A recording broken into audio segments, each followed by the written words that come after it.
Good afternoon children, very good afternoon. अच्छा बच्चों, जो असीं संख्यावां सिੱਖੀਆਂ सन ਤਾਂ ਅਸੀਂ ਕਿੱਥੋਂ ਸਿੱਖਿਆ ਸ਼ੁਰੂ ਕੀਤੀਆਂ ਸੀ? 1 2 3 4 5 है ना। संख्यावां ਜਿਹੜੀਆਂ ਸੀ ਤੁਹਾਨੂੰ ਪਤਾ ਲੱਗ ਗਿਆ ਕਿ ਵਧਦੀਆਂ ਹੀ ਜਾਂਦੀਆਂ ਹਨ। अगर असी किसी भी एक प्राकृतिक संख्या दे विच दूसरी संख्या जोड़ते हाँ, मान लो कि 2 विच मैं एक होर संख्या जोड़ती हाँ तो 3 आ जाता, 3 विच मैं एक होर संख्या जोड़ती हाँ तो 4 आ जाता है। इस तरह सानू ये पता लग गया कि प्राकृतिक संख्या विच असी अगर जेकर कोई होर एक प्राकृतिक संख्या जोड़ते हाँ तो सानू फिर प्राकृतिक संख्या ही प्राप्त होती है। ठीक है, इस तरह दे प्राकृतिक संख्यावां दे गुण नू असी जोड़ दा अंतर्गत बंद गुण आखते हाँ। ये जिहड़ा गुण है जिसका मैं दोबारा ना लैन लगी हाँ, जोड़ दे अंतर्गत बंद प्रकृति संख्यावां लई भी नियम सही है और पूर्ण संख्यावां लई भी। पूर्ण संख्यावां हुण तुसीं सोचोगे कि क्या फर्क है? पूर्ण संख्या ते प्राकृतिक संख्या दे विच सिर्फ एक ही फर्क है। जदों असीं प्राकृतिक संख्यावां दे विच एक होर संख्या जोड़ दिंदे हां जिहड़ी कि भारत दी ही देन है, 0, जिन्हों आपां हिंदी विच शून्य भी आखदे हां।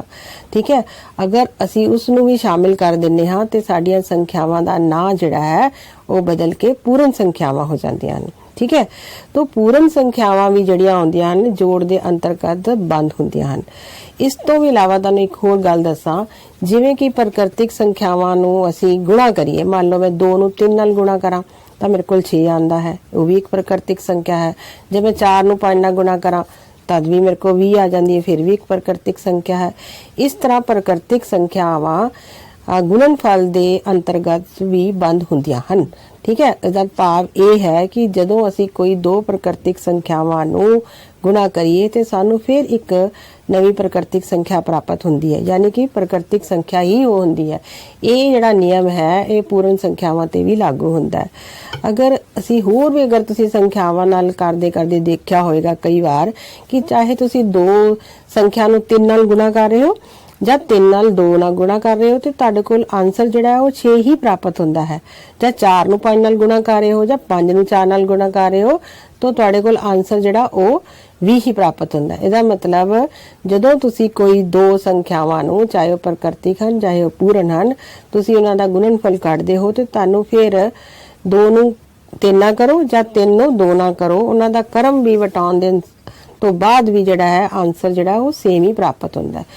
संख्यावां दे इस गुण नूं असी अगर गुणन दा करदे होइए असी गुणन दा कर्म वटांदरा गुण आखदे हां। अगर मैं इस नूं जोड़न दे विच लगावां कि मैं 2 नूं 3 विच जोड़ां जां मैं 3 नूं 2 विच जोड़ां तां आंसर सेम ही आंदा है। तुहानूं पता ही है कि 2 विच 3 जोड़ां तां मैनूं आंसर 5 आंदा है, ਜਾਂ 3 ਨੂੰ मैं 2 ਵਿੱਚ जोड़ा ਤਾਂ तद भी आंसर ਜਿਹੜਾ 5 ਆਂਦਾ ਹੈ। ਤਾਂ ਇਸ ਤਰ੍ਹਾਂ ਦੇ ਗੁਣ ਨੂੰ ਅਸੀਂ ਜੋੜ ਦਾ ਕਰਮ ਵਟਾਂਦਰਾ ਕਰਦੇ ਹਾਂ।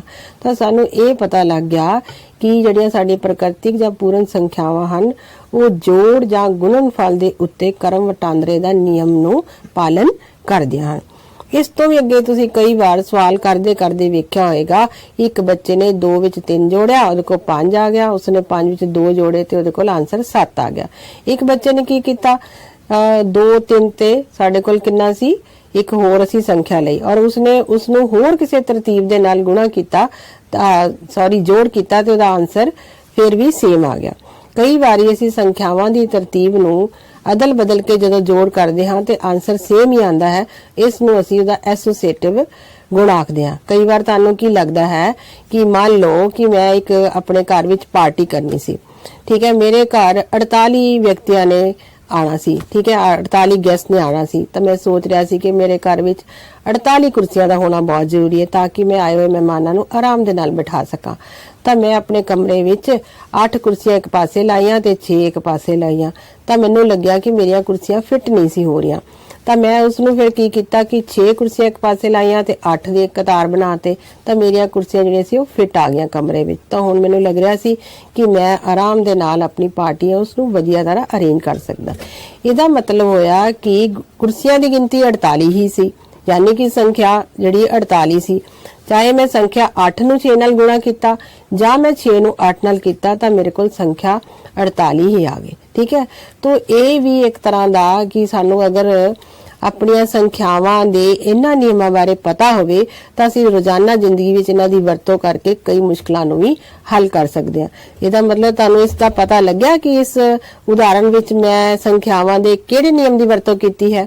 ਮੈਂ ਗੁਣਨਫਲ ਦੇ ਕਰਮ ਵਟਾਂਦਰਾ ਦੇ ਨਿਯਮ ਦੀ ਵਰਤੋਂ ਕੀਤੀ ਹੈ।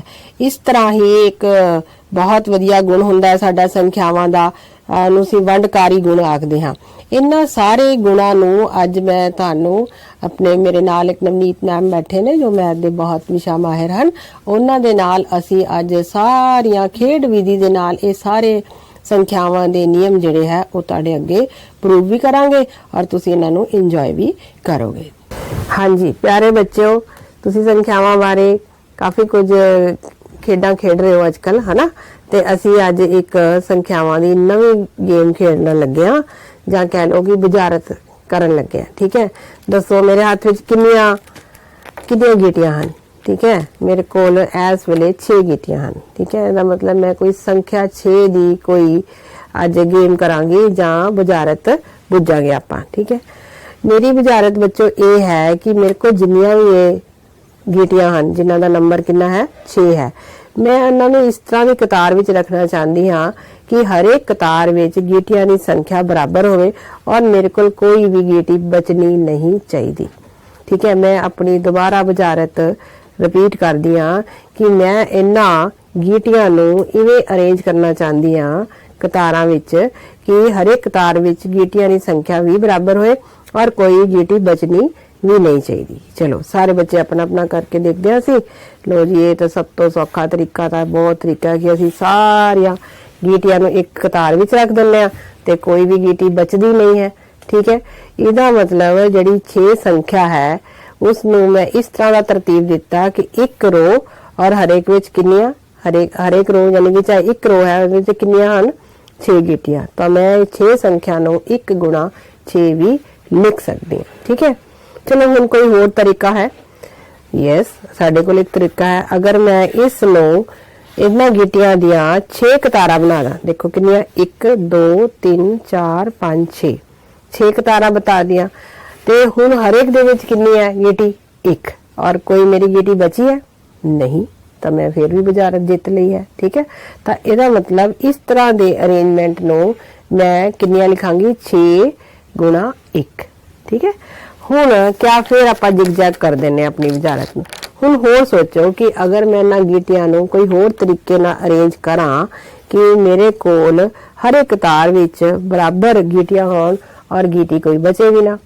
ਬਿਲਕੁਲ ਠੀਕ। ਹੁਣ ਮੈਂ ਇੱਕ ਇਹੋ ਜਿਹੀ ਅਰੇਂਜਮੈਂਟ ਕੀਤੀ ਕਿ ਮੈਂ 3 ਕਤਾਰਾਂ ਬਣਾਈਆਂ ਔਰ ਹਰ ਇੱਕ ਕਤਾਰ ਵਿੱਚ ਕਿੰਨੀਆਂ ਗੀਟੀਆਂ ਰੱਖੀਆਂ 2 ਔਰ ਮੇਰੇ ਕੋਲ ਕੋਈ ਗੀਟੀ ਬਚੀ ਨਹੀਂ। ਇਹਦਾ ਮਤਲਬ ਮੈਂ ਸੰਖਿਆ 6 ਨੂੰ ਇਸ ਤਰ੍ਹਾਂ ਵੀ ਲਿਖ ਸਕਦੀ ਹਾਂ ਕਿੰਨੀਆਂ 3 ਕਤਾਰਾਂ ਤੇ 2 ਗੀਟੀਆਂ। ਜਿਸ ਤਰ੍ਹਾਂ ਕਿ ਨਾਲ ਨਾਲ ਮੇਰੇ ਮੈਡਮ ਨਵਨੀਤ ਬੈਠੇ ਹਨ, ਉਹ ਸੰਖਿਆ 6 ਨੂੰ ਹੀ ਇਸ ਤਰ੍ਹਾਂ ਲਿਖ ਰਹੇ ਹਨ। ਠੀਕ ਹੈ, ਹੁਣ ਫਿਰ ਇੱਕ ਤਰ੍ਹਾਂ ਆਪਾਂ ਦੁਬਾਰਾ ਸੋਚੀਏ, ਕਿਆ ਹੁਣ ਅਗਰ ਅਸੀਂ ਗੀਟੀਆਂ ਨੂੰ ਇਸ ਤਰ੍ਹਾਂ ਰੱਖੀਏ ਕਿ ਹਰ ਇੱਕ ਕਤਾਰ ਵਿੱਚ 3 ਗੀਟੀਆਂ ਹੋਣ ਔਰ ਬਰਾਬਰ ਗੀਟੀਆਂ ਹੋਣ ਔਰ ਕੋਈ ਗੀਟੀ ਬਚੇ ਵੀ ਨਾ, ਤਾਂ ਇਹ ਕਿਹੜੀ ਬਣ ਗਿਆ, ਇੱਕ ਤਰਤੀਬ ਬਣ ਗਈ ਜਿਹਦੇ ਵਿੱਚ ਸਾਡੇ ਕੋਲ 2 ਕਤਾਰਾਂ ਹਨ ਔਰ ਹਰੇਕ ਕਤਾਰ ਦੇ ਵਿੱਚ ਸਾਡੇ ਕੋਲ 3 ਗੀਟੀਆਂ ਹਨ। ਠੀਕ ਹੈ, ਬਹੁਤ ਅੱਛੀ ਗੱਲ ਹੈ। ਹੁਣ ਦੇਖੋ, ਕਿਆ ਮੈਂ ਅਗਰ ਇਸ ਤਰ੍ਹਾਂ ਇੱਕ ਕਤਾਰ ਵਿੱਚ 4 ਗੀਟੀਆਂ ਕਰਦਾ 2 ਬਚਾਂ, ਕੋਈ ਪੋਸੀਬਿਲਿਟੀ ਹੈ ਕਿ ਮੈਂ ਇਸ ਤੋਂ ਇਲਾਵਾ ਵੀ ਕੋਈ ਇਹੋ ਜਿਹੀ ਤਰਤੀਬ ਲਾ ਸਕਦੀ ਹਾਂ ਕਿ ਜਿਸ ਦੇ ਵਿੱਚ ਕਤਾਰਾਂ ਵਿੱਚ ਸੰਖਿਆਵਾਂ ਦੀ ਜਾਂ ਗੀਟੀਆਂ ਦੀ ਗਿਣਤੀ ਬਰਾਬਰ ਹੋਏ? ਸ਼ਾਇਦ ਨਹੀਂ ਹੈ। ਅਗਰ ਮੈਂ 5 ਕਰਦੀ ਹਾਂ ਤਾਂ ਵੀ ਨਹੀਂ ਕਰਦੀ, ਜੇ ਮੈਂ ਦੁਬਾਰਾ ਕਰਦੀ ਹਾਂ ਤਾਂ ਇਹ ਅਰੇਂਜਮੈਂਟ ਮੈਂ ਪਹਿਲਾਂ ਵੀ ਲਿਖ ਚੁੱਕੀ ਸੀ ਕਿ ਮੈਂ ਇੱਕ ਕਤਾਰ ਬਣਾਈ ਸੀ ਜਿਸ ਦੇ ਵਿੱਚ 6 ਹੈ। ਇਸ ਦਾ ਮਤਲਬ ਮੈਂ ਹੁਣ ਜਿੰਨੇ ਮਰਜ਼ੀ ਤਰੀਕੇ ਲਾ ਲਾਂ, ਮੇਰੇ ਕੋਲ ਸੰਖਿਆ 6 ਲਿਖਣ ਦੇ ਇਹੀ 4 ਤਰੀਕੇ ਹਨ। ਜਾਂ ਮੈਂ ਉਸਨੂੰ 1 ਗੁਣਾ 6 ਲਿਖ ਸਕਦੀ ਹਾਂ, ਜਾਂ ਮੈਂ ਉਸਨੂੰ 6 ਗੁਣਾ 1 ਲਿਖ ਸਕਦੀ ਹਾਂ, ਜਾਂ ਮੈਂ 3 ਗੁਣਾ 2 ਲਿਖ ਸਕਦੀ ਹਾਂ, ਜਾਂ 2 ਗੁਣਾ 3 ਹੈ। ਇਸ ਤਰ੍ਹਾਂ ਦੀਆਂ ਸੰਖਿਆਵਾਂ ਨੂੰ ਲਿਖਣ ਲਈ, ਜਿਸ ਤਰ੍ਹਾਂ ਕਿ ਇਹ 6 ਸੰਖਿਆ ਸੀ, ਉਸਦੇ ਗੁਣਨਫਲ ਦੇ ਰੂਪ ਵਿੱਚ ਲਿਖਣ ਦੇ ਮੇਰੇ ਕੋਲ ਕੁੱਲ 4 ਤਰੀਕੇ ਹਨ। ਠੀਕ ਹੈ, तो इस तो इलावा कोई तरीका नहीं है। ये गुणनफल लिखण दे विच जिहड़ियां भी संख्यावां इस दे विच आईयां हन, किहड़ी-किहड़ी संख्या आई है? 1 आई है, 6 आई है, 2 आई है, 3 आई है। ठीक है, ये सारियां संख्यावां संख्या 6 दे गुणनखंड अखवांदियां ने। खंड का मतलब इस होंदा छोटा भाग, और असी 6 9 दे छोटे हिस्से करके ਉਹ ਸੰਖਿਆਵਾਂ ਲੱਭ ਲਈਆਂ ਜਿਨ੍ਹਾਂ ਨੂੰ ਅਸੀਂ ਗੁਣਨਫਲ ਕਰੀਏ ਤੇ ਸੰਖਿਆ ਜਿਹੜੀ ਸਾਨੂੰ ਆਣੀ ਚਾਹੀਦੀ ਹੈ 6 ਹੀ ਹੈ। ਅਗਰ ਤੁਸੀਂ ਆਪਣੇ ਘਰ ਵਿੱਚ ਜਾ ਕੇ 12 ਸੰਖਿਆਵਾਂ ਲੈ ਕੇ ਤੁਸੀਂ ਸਾਰੀਆਂ ਤਰਤੀਬ ਬਣਾ ਕੇ ਦੇਖਣੀਆਂ ਹਨ ਕਿ ਇਹੋ ਜਿਹੀਆਂ ਕਤਾਰਾਂ ਬਣਾਉਣੀਆਂ ਹਨ ਕਿ ਹਰ ਇੱਕ ਕਤਾਰ ਵਿੱਚ ਸੰਖਿਆਵਾਂ ਦੀ ਗਿਣਤੀ ਜਾਂ ਗੀਟੀਆਂ ਦੀ ਗਿਣਤੀ ਬਰਾਬਰ ਹੋਏ ਔਰ ਕੋਈ ਗੀਟੀ ਬਚਣੀ ਨਹੀਂ ਚਾਹੀਦੀ। इस तरह के अरेंजमेंट जिन्नियां भी संख्यावां या गीटियां की गिनती आउंदी है वो उस दे गुणनफल नूं दर्शांदी है और उस संख्यावां जिहड़ियां गुणनफल विच आंदियां ने वो संख्या दा गुणनखंड अखवांदियां ने। हुण अगर तुसीं बड़े ध्यान नाल देखो कि जिहड़ी भी साडे कोल असीं संख्या 6 लई सी उहदा गुणनफल लैण वास्ते जिहड़ियां संख्यावां साडे कोल आईयां वो कौन सन 1 6 2 जां 3। ਇਹ ਸੰਖਿਆਵਾਂ ਜਿਹੜੀਆਂ ਸਨ ਜਾਂ ਤੇ ਸੰਖਿਆ ਦੇ ਆਪਣੇ ਹੀ ਬਰਾਬਰ ਸਨ ਜਾਂ ਉਹਨਾਂ ਤੋਂ ਛੋਟੀਆਂ ਸਨ। ਇਸ ਦਾ ਮਤਲਬ ਸੰਖਿਆ ਦਾ ਜਿਹੜਾ ਗੁਣਨਖੰਡ ਹੁੰਦਾ ਜਾਂ ਤੋਂ ਆਪਣੀ ਸੰਖਿਆ ਆਪਣੇ ਆਪ ਦੇ ਬਰਾਬਰ ਹੁੰਦਾ ਜਾਂ ਉਸ ਤੋਂ ਛੋਟਾ ਹੁੰਦਾ ਔਰ ਗੁਣਨਖੰਡਾਂ ਦੀ ਗਿਣਤੀ ਵੀ ਸੀਮਤ ਹੁੰਦੀ ਹੈ ਕਿਉਂਕਿ ਇਸ ਚਾਰ ਅਰੇਂਜਮੈਂਟ ਤੋਂ ਇਲਾਵਾ ਤੁਹਾਡੇ ਕੋਲ ਕੋਈ ਵੀ ਐਸੀ ਤਰਤੀਬ ਨਹੀਂ ਸੀ ਬਚਦੀ ਸੰਖਿਆਵਾਂ ਦੀ ਕਿ ਜਿਨ੍ਹਾਂ ਦਾ ਗੁਣਨਫਲ 6 ਹੋਵੇ। ਇਹਦਾ ਮਤਲਬ ਹੋਇਆ ਕਿ ਕਿਸੇ ਵੀ ਸੰਖਿਆ ਦੇ ਗੁਣਨਖੰਡਾਂ ਦੀ ਤਰਤੀਬ ਜਿਹੜੀ ਹੈ ਉਹ ਵੀ ਫਿਕਸ ਹੁੰਦੀ ਹੈ ਔਰ ਦੂਸਰਾ ਕੀ ਹੈਗਾ ਕਿ ਉਹਨਾਂ ਦੀ ਗਿਣਤੀ ਵੀ ਜਿਹੜੀ ਹੈ ਉਹ ਫਿਕਸ ਹੁੰਦੀ ਹੈ ਸੀਮਤ ਹੁੰਦੀ ਹੈ। ਠੀਕ ਹੈ। ਹੁਣ ਇਸ ਤੋਂ ਬਾਅਦ ਅਸੀਂ ਇੱਕ ਹੋਰ ਜਿਹੜੀ ਹੈ ਵਿਚਾਰਤ ਬੁੱਝਣ ਲੱਗੇ ਹਾਂ। ਮੰਨ ਲਓ ਇਹਨਾਂ ਗੀਟੀਆਂ ਤੋਂ ਇਲਾਵਾ ਮੈਂ ਕੁਝ ਹੋਰ ਗੀਟੀਆਂ ਆਪਣੇ ਕੋਲ ਲਗਾ ਲੈਣੀ ਹੈ। ਠੀਕ ਹੈ। ਮੇਰੇ ਕੋਲ ਹੋਰ ਵੀ ਗੀਟੀਆਂ ਆਈਆਂ ਹੁਣ ਇਹਨਾਂ ਗੀਟੀਆਂ ਨੂੰ ਮੈਂ ਇਸ ਤਰ੍ਹਾਂ ਅਰੇਂਜ ਕਰਨ ਲੱਗੀ ਹਾਂ ਕਿ ਮੰਨ ਲਓ ਮੇਰੇ ਕੋਲ ਪਹਿਲਾਂ ਆ ਗਿਆ 2 ਗੀਟੀਆਂ। ਠੀਕ ਹੈ। ਇਹਨਾਂ 2 ਗੀਟੀਆਂ ਦੇ ਵਿੱਚ ਮੈਂ ਇੰਨੀਆਂ ਹੀ ਹੋਰ 2 ਗੀਟੀਆਂ ਜੋੜ ਦਿੱਤੀਆਂ। ਠੀਕ ਹੈ। ਇਸੇ ਤਰ੍ਹਾਂ ਫਿਰ ਮੈਂ ਕੀ ਕੀਤਾ ਕਿ ਇਹਨਾਂ ਗੀਟੀਆਂ ਦੇ ਵਿੱਚ 2 ਹੀ ਹੋਰ ਗੀਟੀਆਂ ਜੋੜ ਦਿੱਤੀਆਂ। ਠੀਕ ਹੈ। ਇਸ ਤਰ੍ਹਾਂ ਮੈਂ 2 ਕਰਦੇ ਕਰਦੇ ਮੇਰੇ ਕੋਲ ਇੱਕ ਇਹੋ ਜਿਹੀਆਂ ਸੰਖਿਆਵਾਂ ਬਣ ਗਈਆਂ 2 4 6। ਹੁਣ ਤੁਸੀਂ ਧਿਆਨ ਨਾਲ ਸੋਚੋ 2 ਤੋਂ ਬਾਅਦ 4 4 ਤੋਂ ਬਾਅਦ 6 ਜੇ ਮੈਂ 2 ਹੋਰ ਸੰਖਿਆਵਾਂ ਲਗਾਵਾਂ ਤਾਂ ਮੇਰੇ ਕੋਲ 8 ਗੀਟੀਆਂ ਆ ਜਾਣਗੀਆਂ ਤੇ ਫਿਰ 8 ਤੋਂ ਬਾਅਦ ਜੇ ਮੈਂ 2 ਹੋਰ ਲਗਾਵਾਂ ਤਾਂ ਮੇਰੇ ਕੋਲ ਕਿੰਨੀਆਂ ਗੀਟੀਆਂ ਆ ਜਾਣਗੀਆਂ ਮੇਰੇ ਕੋਲ 10 ਗੀਟੀਆਂ ਆ ਜਾਣਗੀਆਂ। ਇਸ ਤਰ੍ਹਾਂ ਇਹ ਕੰਮ ਜਿਹੜਾ ਹੈ ਉਹ ਚੱਲਦਾ ਰਹੇਗਾ। ਇਸ ਤਰ੍ਹਾਂ ਦੇ 2 4 6 8 10 12 ਇਹ ਸੰਖਿਆਵਾਂ ਕਿਸ ਪਹਾੜੇ ਵਿੱਚ ਆਉਂਦੀਆਂ ਹਨ? Very good. ਇਹ ਪਹਾੜੇ ਕਿਹਦੇ ਚ ਆਉਂਦੀਆਂ ਨੇ? 2 ਦੇ ਪਹਾੜੇ ਵਿੱਚ ਆਉਂਦੀਆਂ ਨੇ। ਇਹਦਾ ਮਤਲਬ ਇਹਨਾਂ ਸੰਖਿਆਵਾਂ ਨੂੰ 2 4 6 8 ਇਹ ਸੰਖਿਆਵਾਂ ਸਾਨੂੰ ਦੱਸਦੀਆਂ ਹਨ ਕਿ ਇਹ 2 ਦੇ ਗੁਣਜ ਹਨ। ਪਹਿਲਾਂ ਆਪਾਂ ਕੀ ਸਿੱਖ ਰਹੇ ਸੀ? ਗੁਣਨਖੰਡ। ਹੁਣ ਆਪਾਂ ਕਿਸ ਦੀ ਗੱਲ ਕਰ ਰਹੇ ਹਾਂ? ਗੁਣਜ। ਇਹਦਾ ਮਤਲਬ ਅਗਰ 2 2 ਸੰਖਿਆਵਾਂ ਵਧਾਉਂਦੇ ਜਾਈਏ 2 4 6 8 10 12 14 16 ਤੁਸੀਂ ਚਾਹੇ ਰਾਤ ਲੱਗੇ ਰਹੋ ਦਿਨ ਲੱਗੇ ਰਹੋ ਮਹੀਨੇ ਲੱਗੇ क्या ये गुणजां दी संख्या तुसीं दस सकदे हो कि 2 दा आखिरी गुणज किहड़ा होएगा? शायद नहीं। ना संख्यावां ने कदी मुकना है ना किसी भी संख्या दे किसी गुणज दी गिनती भी असीं लभ सकदे हां। इस दा मतलब होया कि संख्यावां दे गुणज दी गिनती असीमत हुंदी है। ठीक है। बहुत आनंद। ठीक है। दूसरी गल है कि जिहड़ा संख्या दा गुण जे मान लो कि मैं संख्या 2 लई है उस तो बाद दा गुणज मेरे कोल 4 आ गया 2 ਦਾ ਗੁਣਜ ਅਗਲਾ ਉਸ ਤੋਂ ਬਾਅਦ ਮੇਰੇ ਕੋਲ ਆ ਗਿਆ ਸੀ 6 ਆ ਗਿਆ ਸੀ। ਇਹਦਾ ਮਤਲਬ ਗੁਣਜ ਜਿਹੜਾ ਹੈ ਉਹ ਸੰਖਿਆ ਦੇ ਜਾਂ ਬਰਾਬਰ ਹੋਏਗਾ ਜਾਂ ਉਸ ਤੋਂ ਵੱਡਾ ਹੋਏਗਾ ਜਦੋਂ ਕਿ ਗੁਣਨਖੰਡ ਵਿੱਚ ਕੀ ਆ ਰਿਹਾ ਸੀ? ਗੁਣਨਖੰਡ ਦੇ ਵਿੱਚ ਸੰਖਿਆ ਦਾ ਗੁਣਨਖੰਡ ਜਿਹੜਾ ਸੀ ਉਹ ਸੰਖਿਆ ਦੇ ਬਰਾਬਰ ਜਾਂ ਉਸ ਤੋਂ ਛੋਟਾ ਹੁੰਦਾ ਸੀ ਪਰ ਗੁਣਜ ਵਿੱਚ ਉਲਟਾ ਹੋ ਗਿਆ ਕਿ ਸੰਖਿਆ ਦਾ ਗੁਣਜ ਜਿਹੜਾ ਹੈ ਉਹ ਸੰਖਿਆ ਦੇ ਬਰਾਬਰ ਜਾਂ ਉਸ ਤੋਂ ਵੱਡਾ ਵੀ ਹੋ ਸਕਦਾ ਹੈ। तो देखा एक कितनी मजेदार और दिलचस्प संख्यावां दी कहानी सी जिहदे विच असीं किसी नूं भी बुझारत पा के संख्यावां दे बारे समझ सकते हां। हुण आखिर दे विच मैं तुहानूं दोबारा दसदी हां संख्यावां दे गुणनखंड जिहड़े हन ਉਹ ਉਹਨਾਂ ਦੇ ਛੋਟੇ ਹਿੱਸੇ ਹੁੰਦੇ ਹਨ। ਠੀਕ ਹੈ। ਔਰ ਗੁਣਜ ਉਹਨਾਂ ਦੇ ਗੁਣਨਫਲ ਜਿਹੜਾ ਹੁੰਦਾ ਕਿ ਅਗਲੀ ਸੰਖਿਆ ਨਾਲ ਗੁਣਾ ਕਰਕੇ ਅਸੀਂ ਪ੍ਰਾਪਤ ਕਰ ਸਕਦੇ ਹਾਂ। ਧੰਨਵਾਦ।